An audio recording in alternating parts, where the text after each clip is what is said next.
Whether it's the warmer weather, summer break, or all the blooming flowers, spring is the most popular house hunting season. But is spring really the best time to buy a home? My name is Andrew Tahanchuk with Cornerstone Home Lending, and I'm excited to talk to you about the pros and cons of house hunting during the spring. The pros in no particular order. First one, there's more inventory. Sellers feel more motivated to list once the weather warms up. The blooming flowers, green yards, crispy air, they all make for perfect open houses. While winter often leaves buyers with limited homes to choose from, spring brings many homes to the market. The cons, there's more competition. While there's more homes on the market, that also means there's more competition. Potential buyers wait all year long for spring, hoping to find their dream home.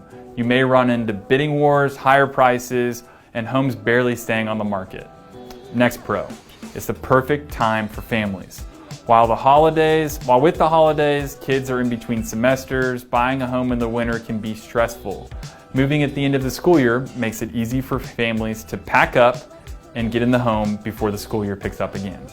The cons, it's hard to negotiate. With so many buyers during the spring, you might have to offer more than the asking price to stay competitive. Simply put, spring is not really bargaining season.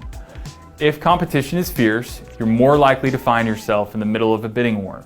Thankfully, after the 2020 real estate market, most buyers are used to being in a competitive market. So at the end of the day, the perfect time to buy is different for each family. If you'd like to discover what your options are, or see if now's the time to buy, I would love to chat with you. Please feel free to give me a call at 918-998-6878 or shoot me an email at atahanchuk@houseloan.com.